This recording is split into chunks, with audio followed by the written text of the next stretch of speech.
Madame, Monsieur, bonsoir. Bienvenue dans ce journal. Voici les titres. L'élection présidentielle du 25 février reportée sine die, une décision motivée selon le chef de l'État par les différends sur des candidatures et les accusations de corruption présumées à l'encontre des membres du Conseil constitutionnel. Le président Macky Sall, qui ne se représente pas, annonce la tenue d'un dialogue national ouvert. Dans l'actualité également, le vote de la loi relative à la lutte contre le blanchiment de capitaux, financement du terrorisme et de la prolifération des armes de destruction massive, adopté ce vendredi par le Parlement. Son application permet à notre pays de se conformer. Et puis, Coupe d'Afrique des Nations 2023, la Côte d'Ivoire valide le ticket pour les demi-finales de sa CAN. Les éléphants se sont imposés face au Mali sur le score de 2-1. Dans l'autre quart de finale, c'est l'Afrique du Sud qui l'emporte face au Cabo Verde au tir au but 2-1. Il n'y aura pas d'élection présidentielle le 25 février 2024. Dans son message à la nation ce samedi, le président de la République annonce avoir abrogé le décret de la convocation du corps électoral, reportant de facto la tenue du scrutin. Je vous propose de l'écouter. Mes chers compatriotes, alors que s'annonce l'élection présidentielle du 25 février 2024, notre pays est confronté depuis quelques jours à un différend entre l'Assemblée nationale et le Conseil constitutionnel, un conflit ouvert sur fond d'une supposée affaire de corruption de juges. Ainsi, l'Assemblée, se fondant sur ses prérogatives, a décidé, par résolution en date du 31 janvier 2024, de mettre en place une commission d'enquête parlementaire pour éclairer sur le processus de vérification des candidatures et sur tout autre fait se rapportant à l'élection. Dans son communiqué du 29 janvier 2024, signé par tous ses membres, le Conseil constitutionnel a réfuté les allégations portées contre lui tout en prenant la mesure de la gravité des accusations et en tenant à ce que toute la lumière soit faite dans le respect des procédures constitutionnelles et légales régissant les relations entre les institutions, notamment la séparation des pouvoirs et le statut de ses membres. À cette situation suffisamment grave et confuse, est venue s'ajouter la polémique sur une candidature ou une candidate dont la binationalité a été découverte après la publication de la liste définitive des candidats par le Conseil constitutionnel, ce qui constitue une violation de l'article 28 de la Constitution, qui dispose que tout candidat à la présidence de la République doit être exclusivement de nationalité sénégalaise. Ces conditions troubles pourraient gravement nuire à la crédibilité du scrutin en installant les germes d'un contentieux pré- et post-électoral. Alors qu'il porte encore les stigmates des violences de mars 2021 et de juin 2023, notre pays ne peut se permettre une nouvelle crise. J'ajoute qu'en ma qualité de président de la République, garant du fonctionnement régulier des institutions et respectueux de la séparation des pouvoirs, je ne saurais intervenir dans le conflit opposant le pouvoir législatif et le pouvoir judiciaire. Devant cette situation, l'Assemblée nationale, agissant en vertu de ses prérogatives, m'a saisi pour avis, conformément à son règlement intérieur, d'une proposition de loi constitutionnelle en procédure d'urgence portant dérogation aux dispositions de l'article 31 de la Constitution. J'ai pris acte de cette saisine après avoir consulté le président de l'Assemblée nationale, le Premier ministre, le président du Haut Conseil des collectivités territoriales, le président du Conseil économique, social et environnemental et le président du Conseil constitutionnel. En conséquence, compte tenu des délibérations en cours à l'Assemblée nationale, réunie en procédure d'urgence et sans préjuger du vote des députés, j'ai signé le décret 2024-106 du 3 février 2024 abrogeant le décret 2023-2283 du 29 novembre 2023 portant convocation du corps électoral. Pour ma part, mon engagement solennel à ne pas me présenter à l'élection présidentielle reste inchangé. Enfin, j'engagerai un dialogue national ouvert afin de réunir les conditions d'une élection libre, transparente et inclusive dans un Sénégal apaisé et réconcilié. Vive le Sénégal, vive la République. L'intérêt du Sénégal est au-dessus de tout. C'est pourquoi le président de la République a répondu favorablement à l'avis de l'Assemblée nationale pour le report de l'élection présidentielle du 25 février. Propos de maître Aïssata Tall Sall, la garde des Sceaux, a réagi après le message à la nation du chef de l'État. On l'écoute au micro de Ibrahima Ndang. Je crois qu'il ne pouvait pas en être autrement. Parce que nous dit Monsieur le Président de la République?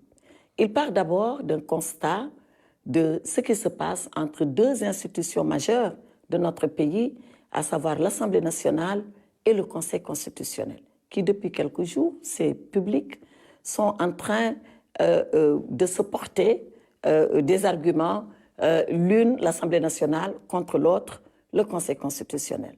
L'Assemblée nationale a été jusqu'à voter une résolution qui ouvre une enquête sur le processus électoral, y compris peut-être les fondements de la décision du Conseil. Le Conseil constitutionnel a réagi par un communiqué en date du 29 janvier d'ailleurs, pour dire que lui n'entendait pas se soumettre aux conditions fixées par l'Assemblée nationale pour mener cette enquête parlementaire. Or, Monsieur le Président de la République a la responsabilité, tout en respectant la séparation des pouvoirs d'ailleurs. Et en cela, il ne peut rien dire ni à l'Assemblée, qui est une institution, ni au Conseil constitutionnel, qui en est une autre, l'une incarnant le pouvoir législatif, l'autre incarnant le pouvoir judiciaire. Il ne peut en aucune façon pouvoir interférer dans ce débat, dicter à l'une ou à l'autre la conduite à tenir. Or, sa responsabilité constitutionnelle, c'est en respectant la séparation des pouvoirs et tout en respectant la séparation des pouvoirs, c'est d'assurer et de faire garantir le fonctionnement régulier des pouvoirs publics. Donc, Monsieur le Président de la République part de cela et je pense que dans son adresse à la nation, cela transparaît très clairement. Assumant cette responsabilité, il pense que, à la suite de la saisine de l'Assemblée nationale, qui lui a envoyé un avis, parce que l'Assemblée a déjà, par son bureau, décidé qu'elle allait se réunir en plénière selon la procédure d'urgence, saisie qu'elle est par une partie de ses membres pour reporter l'élection présidentielle. De quel délai, on ne le sait pas, puisque l'Assemblée est souveraine, elle va discuter. Donc, par égard et par respect pour cette institution qu'est l'Assemblée nationale, qui est le siège de la souveraineté du peuple, le président dit, à partir de ce moment, moi, j'attends que l'Assemblée délibère. Dans quel sens, on ne le sait pas encore, puisqu'elle est souveraine, mais en attendant qu'elle délibère, il est clair, il est sûr que nous ne pouvons plus engager la compétition électorale puisque l'Assemblée est en train de remettre en cause la date. Voilà ce qui ressort de cette adresse solennelle à la nation que le président de la République a faite aux Sénégalais. S'il y avait des élections, il est sûr que le président devait rester jusqu'au 2 avril. Alors, maintenant, au-delà du 2 avril, est-ce que peut-on parler de vacances du pouvoir? Non, mais absolument pas. Qu'est-ce qui se passe? Le président de la République, actuellement, a un mandat qui va jusqu'au 2 avril. Cela est incontestable. C'est au 2 avril qu'il passera le relais à son successeur. Si on était dans la date initiale du 25 février 2024. Si l'Assemblée nationale décide aujourd'hui d'une nouvelle date, parce que la date de l'élection présidentielle, il faut le savoir, elle est fixée par la Constitution. Ce n'est pas le président de la République qui fixe la date, c'est l'Assemblée nationale et encore par voie constitutionnelle, c'est-à-dire la majorité de l'Assemblée nationale aux 3/5 de l'Assemblée. Donc, c'est cette loi constitutionnelle, qui est quand même une loi forte, puisqu'elle est une loi constitutionnelle, qui va fixer une nouvelle date, et cette nouvelle date-là, donc, fait encore courir le mandat de M. le Président de la République jusqu'au moment où il va passer le relais à celui qui sera élu à l'issue de la nouvelle date qui sera fixée par l'Assemblée nationale. Retrouvez l'intégralité de cet entretien juste après ce journal. Avant cela, le chef de l'État a reçu hier vendredi les dirigeants des principales institutions de notre pays, ce dans un contexte de conflit entre les pouvoirs législatifs et judiciaires. Le chef de l'État entend élargir ses consultations à travers un dialogue national pour la tenue d'élections libres, transparentes et inclusives. Aboubakry Kane. C'est en prélude à son adresse à la nation de ce samedi que le président de la République a entrepris ses consultations avec les présidents d'institutions. Le chef de l'État a d'abord reçu Amadou Mame Diop, président de l'Assemblée nationale, avant de s'entretenir avec le chef du gouvernement, le Premier ministre Amadou Ba. Ce fut ensuite au tour de la présidente du Haut Conseil des collectivités territoriales, Aminata Mbengue Ndiaye, et du président du Conseil économique, social et environnemental, Abdoulaye Daoud Diallo, d'être reçu par le président Sall. Le chef de l'État a également consulté le président du Conseil constitutionnel, Mamadou Badio Camara. En sa qualité de président de la République, garant du fonctionnement régulier des institutions et respectueux de la séparation des pouvoirs, le président de la République ne saurait intervenir dans le conflit opposant le pouvoir législatif et le pouvoir judiciaire. Après ses consultations avec les dirigeants de ces institutions, le président Macky Sall entend engager un dialogue national ouvert, l'objectif étant de réunir les conditions d'une élection libre, transparente et inclusive dans un Sénégal apaisé et réconcilié. Vive le Sénégal, vive la République. L'actualité, c'est aussi l'adoption du projet de loi 2024 relatif à la lutte contre le blanchiment de capitaux, le financement du terrorisme et de la prolifération des armes de destruction massive. Les parlementaires l'ont voté ce vendredi. Son application va permettre au Sénégal de se conformer aux exigences du groupe d'action financière GAFI, qui regroupe les activités illégales préjudiciables aux économies. Fantabadji pour le compte-rendu. Le projet de loi relatif à la lutte contre le blanchiment de capitaux, le financement du terrorisme et de la prolifération des armes de destruction massive. Avec son adoption, le Sénégal va sortir de la liste grise du classement du groupe d'action financière GAFI. L'organe de surveillance du blanchiment d'argent et du financement du terrorisme surveille les juridictions qui ne sont pas conformes aux normes et le Sénégal deviendra le premier pays de l'UEMOA et le deuxième de la CEDEAO à être retiré de cette liste. Une précédente loi sur la même problématique avait été adoptée et des insuffisances relevées. Ce projet-ci est renforcé pour permettre au Sénégal d'assainir l'environnement financier et de relever plusieurs défis. Toutes les préoccupations et propositions qui ont été faites ont quasiment été prises en compte. Ce sont des préoccupations et des propositions qui ont été formulées par les autorités de régulation et de supervision du secteur financier. Globalement, 18 innovations importantes ont été citées par le rapport. Mais je vais insister sur 6 qui méritent qu'on s'y penche. La première, c'est l'inclusion. Deuxième innovation sur les 6, c'est l'élargissement effectivement de la loi aux prestataires de services d'actifs virtuels. Il y a eu des questions qui ont été posées, c'est pourquoi cette fois-ci en venant, on a demandé à ce que tous les termes techniques soient bien définis. Maintenant, il reste à traduire ça dans les langues nationales. Là également, on en a pris bonne note. L'autre question, c'est la révision de l'incrimination du financement du terrorisme. L'autre élément, c'est le quatrième, c'est le renforcement des dispositions relatives aux sanctions financières ciblées et la désignation d'une structure nationale chargée de la gestion des avoirs criminels gelés.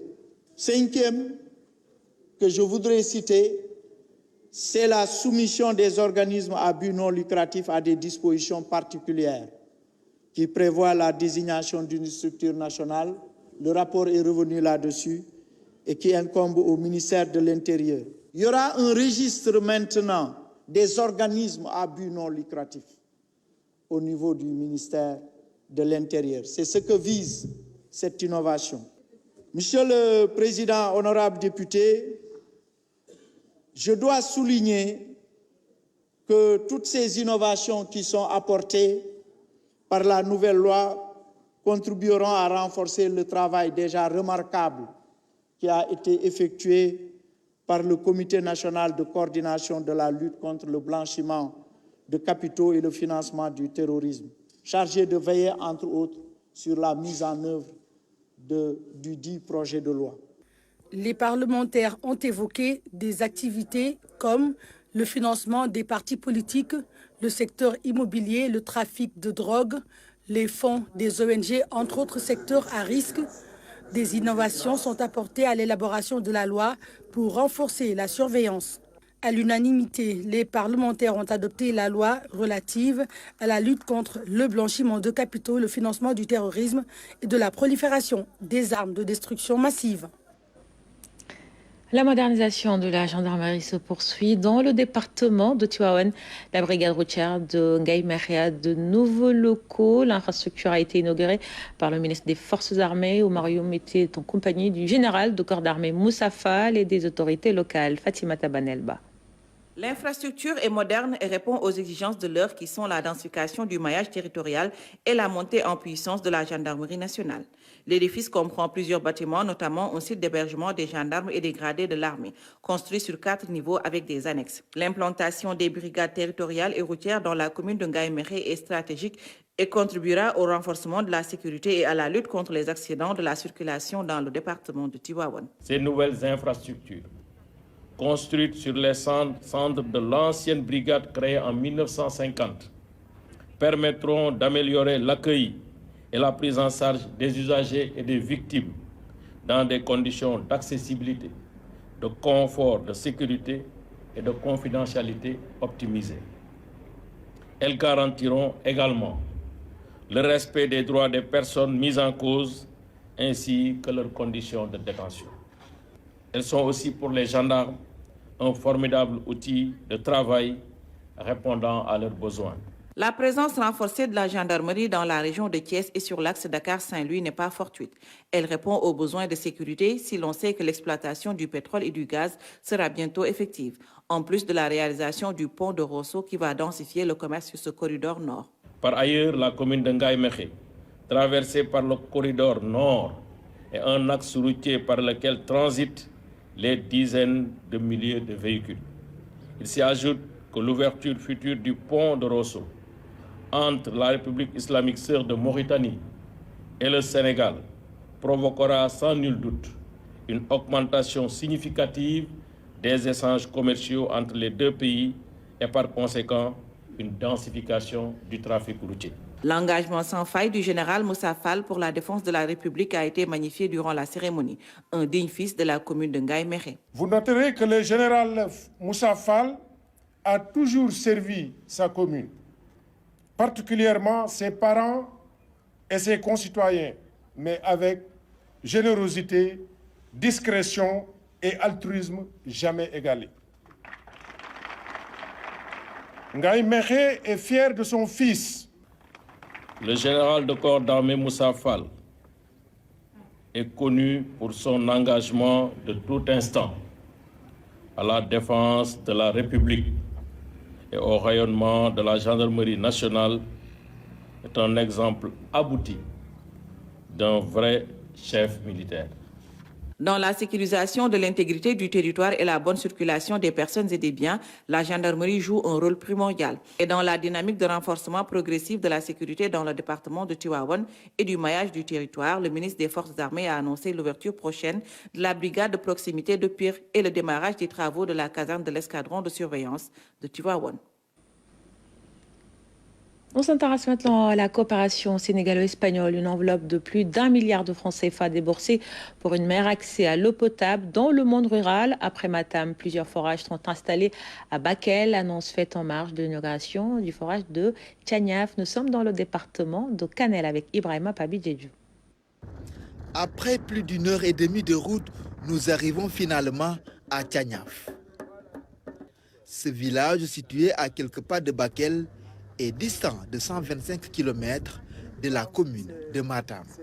Des décennies durant, trouver du liquide précieux de qualité était un grand calvaire. Désormais, le village dispose d'un ouvrage flambant neuf. La réalisation d'un tel programme n'a pas été chose facile. Ce village étant situé dans la zone dite la bande de socle. Comme solution, c'est ici même à côté du fleuve que l'eau est pompée, puis transférée sur une distance de 5 km. Ni le socle, ni les montagnes ne seront des obstacles pour amener de l'eau potable aux populations. Cette infrastructure fait partie de plusieurs autres réalisées dans la région de Matam par l'État du Sénégal via l'OFOR et son partenaire, la coopération espagnole. Ce projet est une contribution à la vision de son Excellence, le président de la République, M. Macky Sall, pour atteindre l'accès universel à l'eau potable en rendant effectives les politiques d'équité sociale. Ce projet est financé sous forme de subvention à hauteur de 984 millions de francs CFA par l'Agence espagnole de coopération internationale pour le développement. Je voudrais également rappeler l'engagement de l'État depuis plusieurs années à assurer à chaque citoyen une vie décente dans laquelle l'accès à l'eau potable constitue un élément majeur et non un luxe. Cerise sur le gâteau, le partenaire a renouvelé sa confiance à l'égard de l'État du Sénégal et s'engage à l'accompagner encore. Nous avons renouvelé avec un nouvel accord notre appui à l'OFOR. Cette fois-ci, nous irons de l'autre côté vers le département de Bakel avec un financement qui va au-delà de 1,3 milliard de francs, donc plus de 2 millions d'euros. Les populations ont exprimé toute leur satisfaction à l'endroit de l'État du Sénégal et son partenaire. Des cadeaux ont été offerts aux hôtes.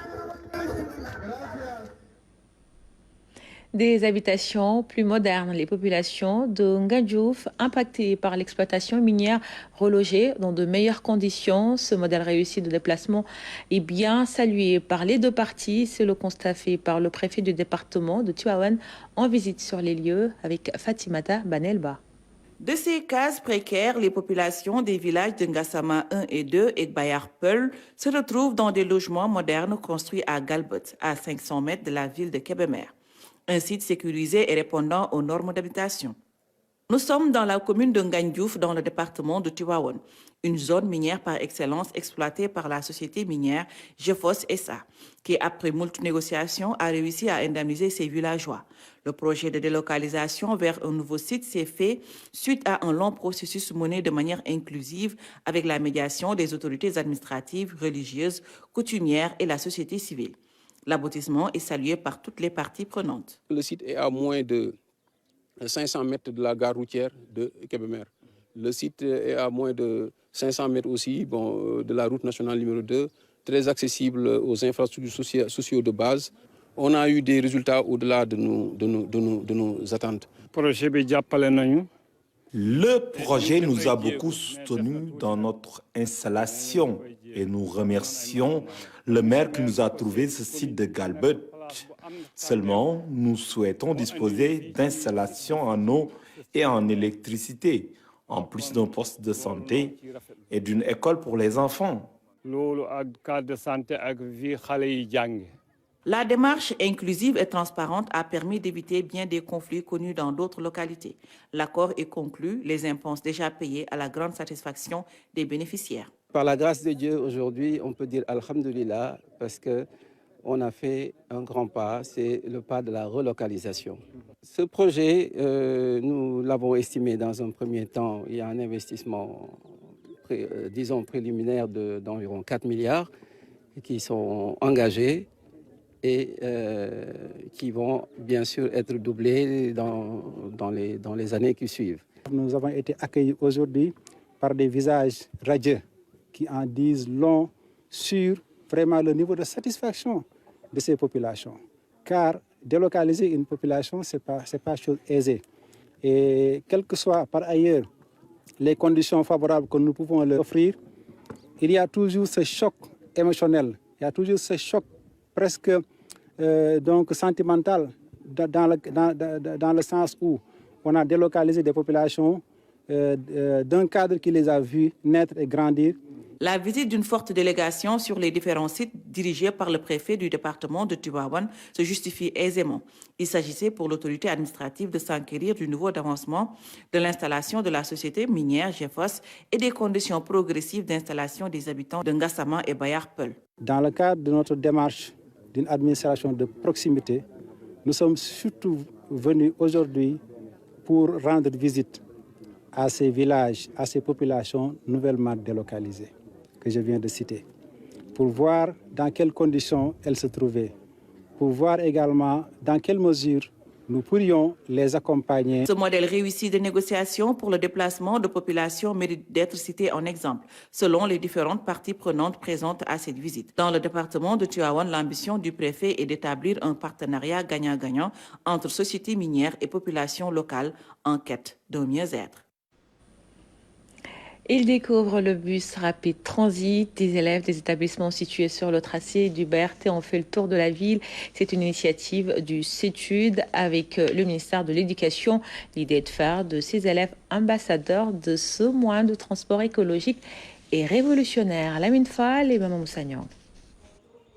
En cette matinée très clémente, ces écoliers s'apprêtent sans doute à vivre une expérience qui sera à jamais gravée dans leur mémoire. Un moyen de transport novateur stationné à l'arrêt de la préfecture de Guédiawaye. Bienvenue à bord du bus rapide transit. Plus qu'un voyage, une véritable excursion. C'est la première fois que je prends le BRT. C'est très confortable. Si on est pressé, on peut prendre le BRT parce que je peux dire que c'est un moyen de transport vraiment rapide et très utile. À l'intérieur de ce joyau climatisé et silencieux, tout est mis en œuvre pour procurer une sensation de confort et de bien-être absolu. Les élèves semblent déjà séduits par l'infrastructure. On peut s'asseoir, faire notre devoir tranquillement. Tu peux même charger ton téléphone ici et il y a même Wi-Fi. Les écoliers commencent déjà à adopter les bonnes conduites, stylo à la main, cahier posé sur le genou pour un travail de réflexion. Le BRT déjà assimilé dans son entièreté par ses potaches. Le corridor mesure 18,3 km et qu'il a une puissance de charge de 150. Le BRT peut parcourir 18,3 km. Le corridor, il y a 23 stations. Une maîtrise qui suscite l'admiration, une approche appréciée à juste titre par les autorités éducatives. Ça permet aux enfants d'être de très bons ambassadeurs pour permettre, et en tout cas, renforcer la mobilisation, la sensibilisation autour de l'usage et une bonne utilisation du BRT. En initiant ce voyage express de CETUD, en relation avec les autorités éducatives, prépare les élèves à acquérir progressivement un comportement responsable sur le long du corridor. C'est réservé pour les femmes enceintes, les femmes qui ont un bébé, les personnes âgées. Des potages qui adoptent déjà le langage et les notions de la sécurité routière. Si un Sénégalais ne respecte pas les lois de la route, ça peut provoquer un accident. On a les passages sculptés, les passages piétons, on a aussi les feux. Les enfants ont voyagé avec le BRT, ils ont traversé le couloir, ils ont vu les panneaux, on leur a montré comment acheter les tickets. comment valider et comment gérer même ce ticket-là jusqu'à destination. Pour la CETUD, l'enfant constitue un terrain fertile sur lequel il faut investir et miser. Le BRT est devenu une réalité, reste maintenant à apprendre à vivre avec, à l'utiliser en toute sécurité. La fête nationale du Japon célébrée aussi à Dakar. L'ambassadeur au Sénégal a organisé une réception dans sa résidence. La cérémonie s'est déroulée en présence du ministre des Pêches et de l'économie maritime, mais pas que. Le corps diplomatique, des chefs religieux ainsi que des amis du Japon étaient aussi conviés. Mariam Biramba.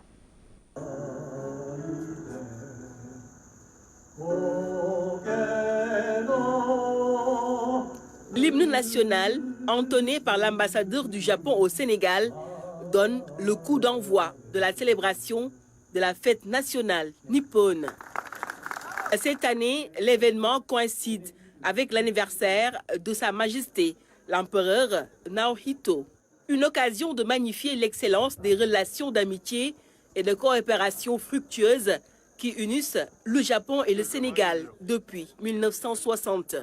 Les relations économiques entre nos deux pays sont actives, soutenues par ces échanges de haut niveau. Dans le domaine de la coopération économique, le projet de construction de l'usine de dessalement de l'eau de mer des Mamelles est en cours et doit être achevé l'année prochaine.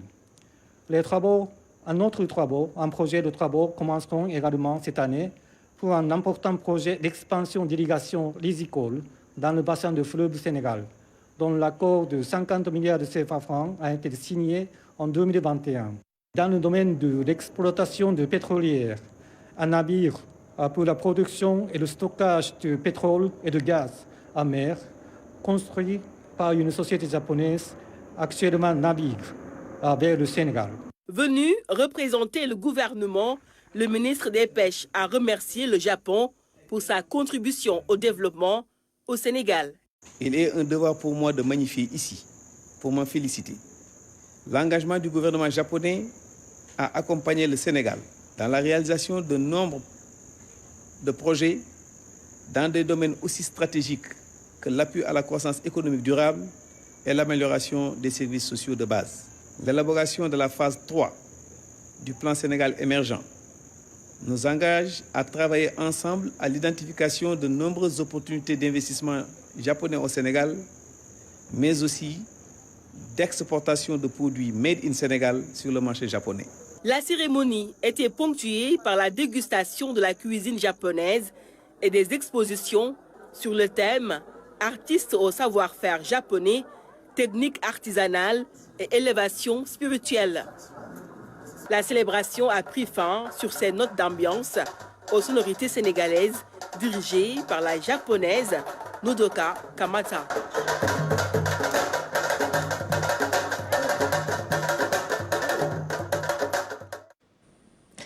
Et l'actualité sportive reste dominée par la Coupe d'Afrique des Nations. Le tableau des demi-finales est désormais complet après les victoires de la Côte d'Ivoire et de l'Afrique du Sud. Et justement, nous retrouvons en direct de Yamoussoukro notre envoyé spécial, El Hadj Thierno Dramé. Bonsoir El Hadj. Une nouvelle fois, la Côte d'Ivoire est revenue de nulle part à la dernière minute. Les éléphants renversent le Mali dans les ultimes secondes de cette rencontre et se qualifient en demi-finale de leur Coupe d'Afrique des Nations à domicile. Comment à Yaoundé on a vécu cette victoire? Bonsoir Mariama, vous vous en doutez, hein, c'était l'explosion de joie après le coup de sifflet final. Il faut dire qu'ici à Yamoussoukro, les supporters des éléphants sont passés par toutes les étapes, de l'espoir au coup d'envoi, à l'inquiétude après ce premier penalty sifflé contre la Côte d'Ivoire. Ensuite, il y a eu ce but qui a provoqué la peur du côté des supporters. Et puis enfin, l'espoir qui revient avec l'égalisation. On se dirige vers les prolongation, on s'achemine vers la série de pénaltys et puis il y a ce but venu d'ailleurs qui provoque l'explosion de joie, aussi bien au stade qu'au niveau de la fan zone où nous nous trouvions du côté de la place Jean-Paul II. Et vous vous imaginez, hein, l'orange et le blanc sont les couleurs dominatrices dans les rues de Yamoussoukro. D'ailleurs, vous voyez le foulard que j'ai mis, tous supporters arborés par les supporters des éléphants donc qui ont poussé les lions et qui aujourd'hui désormais ont la confiance, ont l'intime conviction que l'équipe de la Côte d'Ivoire peut gagner le trophée à l'issue donc de cette CAN, de cette 34e édition de la Coupe d'Afrique des Nations. La fête continue. Nous sommes actuellement au stade Charles Konan Banny de Yamoussoukro où s'est joué l'autre quart de finale entre l'Afrique du Sud et le Cap-Vert, remporté aussi par l'Afrique du Sud avec là aussi la séance des tirs au but et l'exploit historique du gardien sud-africain Williams. Ce n'est jamais arrivé dans l'histoire de la Coupe d'Afrique des Nations qu'un gardien, lors de la séance des tirs au but, arrête 4 tirs au penalty. Ce n'est jamais arrivé. C'est une première dans l'histoire de la Coupe d'Afrique des Nations. Quand on dit que cette CAN est la CAN des surprises, on peut effectivement le dire. Alors nous allons simplement dire au revoir à Yamoussoukro. Ici, le stade Charles Konan Banny. Je ne sais pas si vous entendez, peut-être loin derrière moi, vous apercevez les volontaires qui sont en train d'entonner des chansons. Là, ils sont fiers du travail qu'ils ont accompli. Et effectivement, ils méritent des félicitations. Parce qu'ici, en tout cas à Yamoussoukro, ça s'est très très bien passé. On a vu des volontaires, excusez la répétition, très volontaires, très au fait de... disons, très disponible, voilà le mot que je cherchais. Et donc, c'est une belle CAN qui se termine, en tout cas ici à Yamoussoukro. La suite, c'est à Bouaké où il y aura une demi-finale. Mais surtout, la demi-finale la plus attendue, c'est celle qui va opposer donc la Côte d'Ivoire à la RDC. Ça va se jouer à Ebimpe, le stade où ils ont été humiliés, où certainement ils vont se battre pour restaurer leur dignité et ensuite aller chercher une place en finale. Alors pour revenir à cette rencontre de la Côte d'Ivoire, on peut dire que c'est une bonne opération pour Emers Faé, 2 matchs, 2 victoires. Oui, je pense que Emers Faé était l'un des Ivoiriens les plus heureux dans cette en fin de journée à l'issue de ce match. En tout cas, on l'a vu courir dans tous les sens après le deuxième but. C'est vrai, il était face à un gros défi. Le premier, c'était de remobiliser les troupes au sein de l'équipe ivoirienne et ensuite aller chercher tous les résultats positifs possibles. Puisque dans cette phase de groupe, il n'y a plus d'erreur, il faut gagner tous les matchs. Il a commencé par sortir le champion en titre et ce soir, il sort une équipe malienne qui pendant peut-être 80 minutes a dominé la Côte d'Ivoire. 80 minutes s'est montrée dangereuse, a contrôlé le ballon, mais grâce à ces changements aussi, et c'est important de le rappeler, puisque le premier but a été marqué par Adingra qui est entré en cours de jeu, tout comme le deuxième également par Diakité qui a été suspendu, qui a été exclu plutôt puisqu'il a enlevé son maillot. Mais il a fait un coaching gagnant, il a su trouver les mots pour remobiliser la troupe. Maintenant, aujourd'hui, c'est clair qu'il y a réconciliation entre les éléphants et leur public.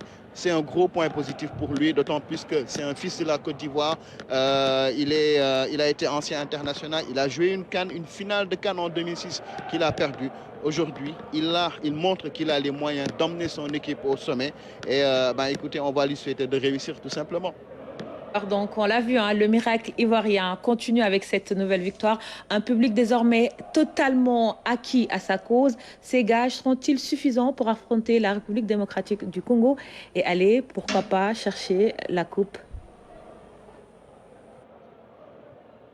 Alors, déjà un petit rappel, en 2015, lorsque la Côte d'Ivoire remportait la CAN, c'était en Guinée équatoriale. La Côte d'Ivoire avait éliminé en demi-finale la RDC, 3-1. Donc ce sont des retrouvailles. Et aujourd'hui, cette bête miraculée est revigorée, en très très bonne santé et pleine de confiance. Donc je vous assure que les Ivoiriens y croient fermement. On ne revient pas de loin comme ça. Ce sont nous qui sommes spécialistes, qui suivons la CAN depuis de nombreuses années, de nombreuses éditions. Depuis tout à l'heure, on n'arrête pas de se dire ça, c'est le parcours du champion. Ils sont sortis de nulle part, ils ont été vilipendés, ils ont été humiliés. Aujourd'hui, ils sont revenus, ils gagnent contre le Sénégal, ils gagnent ce quart de finale contre un autre rival historique, le Mali, qui est un voisin. Et puis, écoutez, quoi de mieux pour écrire une belle histoire? Les meilleurs joueurs ivoiriens reviennent plus forts. On a vu Sébastien Haller, on a vu Seko Fofana, on a vu Franck Kessié. Toute l'équipe ivoirienne est totalement remobilisée face à la RDC. C'est la RDC qui aura peur certainement devant les éléphants. Mais à Ebimpe, c'est vrai qu'il peut y avoir de la pression. C'est un stade de 60 000 places où ils vont devoir, comme je l'ai dit tout à l'heure, restaurer la confiance, restaurer leur dignité, puisque c'est là-bas où la Guinée équatoriale les a éliminés et humiliés d'ailleurs. Enfin, a failli les éliminer. Mais vous parlez de miracle ivoirien, moi je dis miracle orange, simplement. Et voilà, peut-être que ça peut aller plus loin en tout cas. Merci beaucoup El Hadj Thierno Dramé pour toutes ces précisions en direct de Yamoussoukro où nous restons pour parler de cette victoire ivoirienne qui qualifie les éléphants en demi-finale de la CAN au bout d'une rencontre à suspense face au Mali. Match indécis jusqu'à la dernière minute à la fan zone de Yamoussoukro. Joie et stress étaient les sentiments les mieux partagés pendant 120 minutes de jeu. Suivons donc le reportage de nos envoyés spéciaux Massir Faye, Sabassi Faye, Mamadou Fall, Papa Mamadou Saïk et Ibrahim Mboup. Les supporters ivoiriens sont passés par toutes les émotions. Tout a démarré avec de très gros frissons. Penalty pour le Mali, le tir de Adama Traoré Nos est arrêté par Yahya Fofana. Explosion de joie à la fan zone de Yamoussoukro.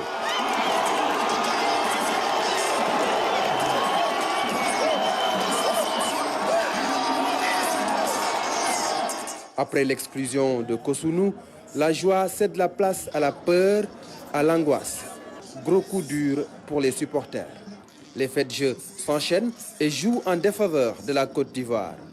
L'aîné d'Orgelès, d'origine ivoirienne, marque pour le Mali et met la climatisation dans la fan zone. Les supporters sont refroidis. Les éléphants barrissent toujours quand ils sont dos au mur face au danger. Simon Adengra égalise dans les dernières minutes. La fan zone de Yakro peut jubiler, célébrer ce but qui maintient la Côte d'Ivoire dans la compétition.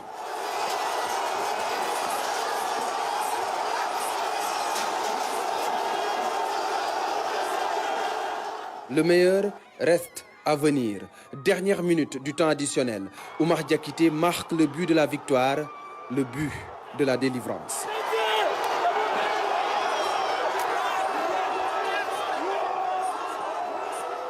Là même, on ne peut pas parler, on ne sait pas ce qu'on dit. On a eu carton rouge, on leur a donné un but. Bon, 2 buts, ils ont raté un but. Alors là, on ne sait pas ce qu'on dit. On est ivoirien et on reste toujours ivoirien. La coupe là, moi depuis que je suis né, Mali, gagné Côte d'Ivoire, moi j'ai jamais vu ça. Sénégal, non. La coupe là, ça reste en Côte d'Ivoire, c'est pour les Ivoiriens. Les 2 matchs qu'ils ont joué en pays baoulé là, nous on est parti verser l'eau sur les assiettes. Donc coupe là, ça reste ici. Comment vous dire la vérité? Je m'appelle.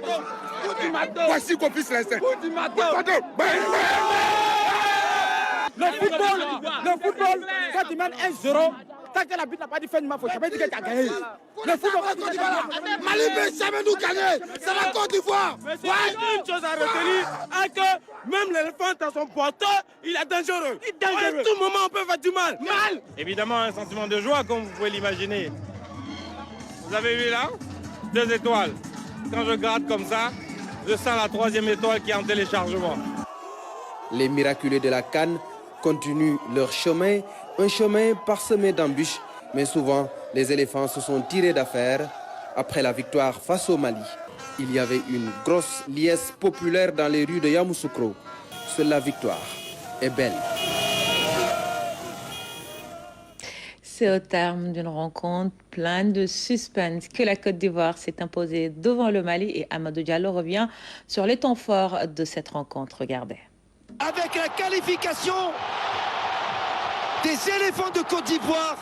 Impossible n'est pas ivoirien, le miracle s'est encore produit. La Côte d'Ivoire bat le Mali par 2-1 et accède aux demi-finales de la CAN. Les éléphants sont revenus de loin puisque les aigles ont volé haut durant une bonne partie de la rencontre.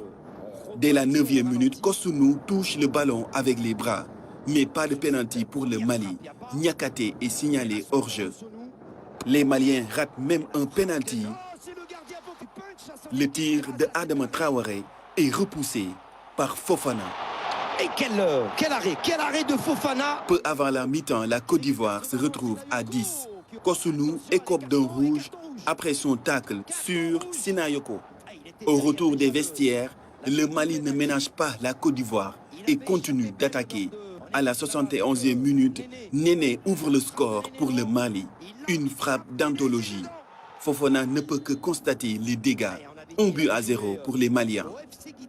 Les éléphants ne sombrent pas pour autant. Adingra égalise. Il se jette de toutes ses forces pour pousser le ballon dans les filets. Un but partout entre éléphants et aigles. L'égalisation donne aux Ivoiriens de l'espoir. Il a fallu attendre les prolongations pour voir le miracle se produire. À la fin des 120 minutes, Diakité envoie tout un pays au nirvana. Allez, le ballon au deuxième poteau. Fofana l'a frappé, le but. C'est ce que j'avais annoncé. Il inscrit le deuxième but de la Côte d'Ivoire à quelques secondes de la fin du match. Diakité enlève son maillot et écope d'un carton rouge. L'exploit en vaut la peine. Les miraculés continuent l'aventure. La Côte d'Ivoire bat le Mali 2-1 et composte son ticket pour les demi-finales de la Coupe d'Afrique des Nations. Les éléphants y ont rendez-vous avec la RD Congo. Et dans l'autre demi-finale, l'Afrique du Sud s'est imposée devant le Cabo-Verde au tir au but 2-1. Le gardien des Bafana Williams s'est montré héroïque en arrêtant 4 des 5 pénaltys tirés par les requins bleus. L'Afrique du Sud va donc croiser le Nigeria en demi-finale. Côte d'Ivoire, République démocratique du Congo, Afrique du Sud, Nigeria, des demi-finales à suivre sur la RTS, la télévision de la CAN. Et c'est ainsi que s'achève cette édition. Merci pour votre fidélité. Bonne soirée à tous et à demain dès 20h.